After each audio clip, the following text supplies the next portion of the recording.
Reading a book is the gateway to a whole different mindset, and often all it takes is one conversation to turn you on to a certain book. I didn't get started in real estate until I heard it from my cousins one night. I heard that they invested in a couple of single-family homes over in Alabama. I was like, Alabama? I asked them, have you ever seen the property before? No, I haven't. Well, is it actually a thing? Does it exist? Well, we get rent every month and it's more than our mortgage and expenses. So we get about $600 a month on this one property in Huntsville, Alabama. Tell me more. And that's when I became super intrigued in real estate investing. So the conversation continued and they told me to consume a lot of podcasts and books, especially the Bigger Pockets material. There's so many books and media that you can consume just from Bigger Pockets that it's just everything that you can think of just for real estate investing. And with that, some of the books that I'm about to mention are part of the Bigger Pockets brand. So with that being said, these are the top 6 books that I highly recommend you read. Now, mind you, some of these books are not particularly real estate related. But when you think about the foundational core of real estate, it's all about relationships and leverage. So some of these 6 books are purely real estate related, but the other books are to get you into that mindset of relationships and everything foundational about real estate investing. And if you're interested about picking all of them or some of them up, I put links to the books in the description below. Go check them out. And just a reminder, I am a licensed broker here in the Colorado area. I love talking about this stuff. I love talking about real estate. I want to make sure that you guys are well informed, especially when you just start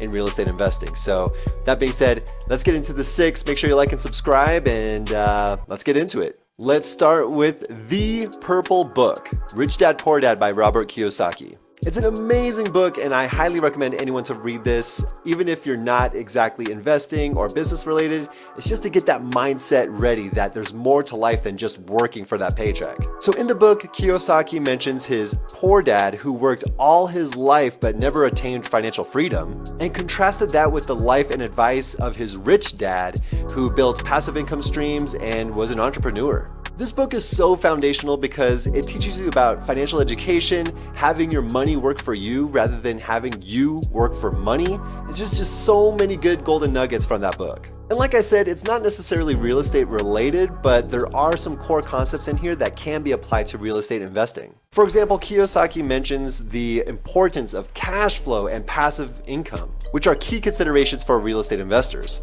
This book is often quoted as the entrepreneur's Bible to get out of that rat race. And that rat race is working 40 years of your life for $40,000 a year for 40 hours a week. It's not sustainable. And if you love this book, definitely check out the cash flow quadrants. I absolutely love this book, and it gets into the nitty gritty of like what you should do, how to go from self-employed or an employer to a business owner and an investor. And on to book number 2. And if I were to consider Kiyosaki's book as the heart of real estate investing, this book, number 2, is considered the brain of real estate investing. Cue in Craig Hurlop's House Hacking Strategy. This book is like a personal roadmap that gets you on the track of finding the right property, analyzing the numbers, getting proper financing, and managing tenants properly. Now, I might be biased because I've been house hacking ever since like 2019, and this is the book that got me into real estate investing. And quite frankly, it's probably the easiest way to get into it because you need a place to live, you can put low money down, and you can subsidize your mortgage with renters. What's great about this book is that it's understandable and relatable, which makes it a little less intimidating to invest in real estate. When you're dealing with 6 digits on the purchase price, I could tell you that it can get intimidating. Craig's approach is all about being creative and flexible, which means there's no one-size-fits-all approach to real estate investing, or house hacking in particular. He provides a wealth of tools, tips, strategies, everything you need to just get started and find what's right for you. So after reading this book, I got started in real estate investing. I house hacked. I bought a duplex that was a 3-bed, 2-bath, and a studio. So we rented out the studio completely, and we lived in the 3-bed, 2-bath and rented out one room in the 3-bed, 2-bath. We were generating about $2,700 a month thanks to house hacking. Also, did you know that he's the founder of the FI team, the real estate agent team that I'm on? We stand for Financial Independence Team, the FI team. And quite frankly, it's awesome to be in close proximity to other people that have house hacked or have investment properties as well. So we're all about financial independence. So the house hacking strategy was published with Bigger Pockets. Another book that is published with Bigger Pockets is Set for Life by Scott Trench. What's amazing about this book is that it tells the story of Scott Trench, the CEO of Bigger Pockets, and how he went from a broke college kid to financial independent in a few years. There are 3 main sections for this book. Number 1, reduce your expenses. Number 2, increase your income. And number 3, invest the difference. What's kind of cool about this book too is that he also highly recommends house hacking, mainly because you're keeping that expense level the same because you're now renting out a certain units or a portion of the home to subsidize your mortgage. That way you're increasing your equity, increasing your cash flow, and pretty much living for free. And the purpose of this book and the purpose of investing is to build a meaningful and purposeful life. Set for Life is a must read for anyone that wants to take control of their finances and reach financial independence as soon as possible. And the next book talks about financial independence as well, but the author calls it The New Rich. The 4th book that I highly recommend you read is The 4-Hour Workweek by Tim Ferriss. Easily one of my favorite books of all time. This book introduced me to the new rich, the group of individuals who have embraced a lifestyle that prioritizes time, mobility, and freedom over traditional notions of wealth and success. The new rich are those people that have achieved financial independence and can live a life that they want without being bogged down by the 9 to 5. The new rich have created businesses and passive income streams that they only have to work like 4 hours per week,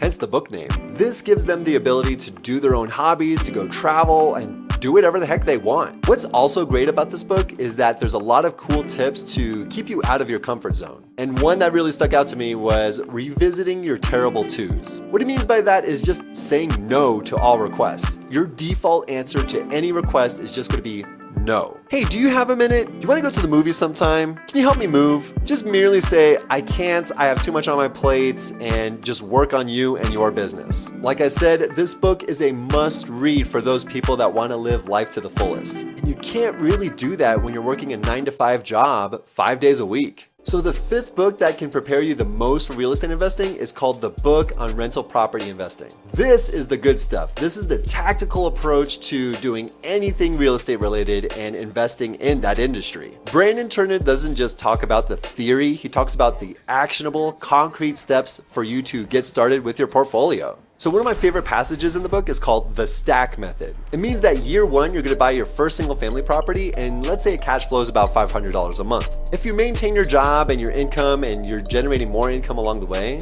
by year 2, you can actually buy a duplex. And then year 3, you could buy a fourplex, and then so on and so forth. This is thanks to the cash flow and the equity that you're building into each house along the way. So by year 7, you are a millionaire. So how do you find these deals, right? These deals that can generate you $500 a month. And I've mentioned this before, real estate is a relationships game. So how do you create those awesome relationships in the industry? Book number 6 will definitely tell you how to do that. The 6th book that I highly recommend you read is How to Win Friends and Influence People by Dale Carnegie. This is an amazing book to develop positive relationships to improve your personal and your business life. These are the 7 main points that create amazing relationships no matter who you are. Number 1, don't criticize, condemn, or complain. Focus on finding common ground and building that rapport. Give honest and sincere appreciation. People love to feel appreciated no matter who they are, so make sure you give that genuine praise whenever you deem fit. The 3rd main point to creating awesome relationships is to be genuinely curious and interested in other people. Ask them questions, listen to what they have to say, and make them feel valued and important. Number 4 is smile. Just don't be creepy. But smiling shows that you can be friendly and approachable, and this can really help put others at ease. And number 5 is remember people's names. This is the one I always struggle on. I almost always forget the names within like 10 seconds. But the thing is, no matter what language you speak, the most beautiful word in any language is your name. Not your name, like my name, but the other person's name. Number 6 is just be a good listener.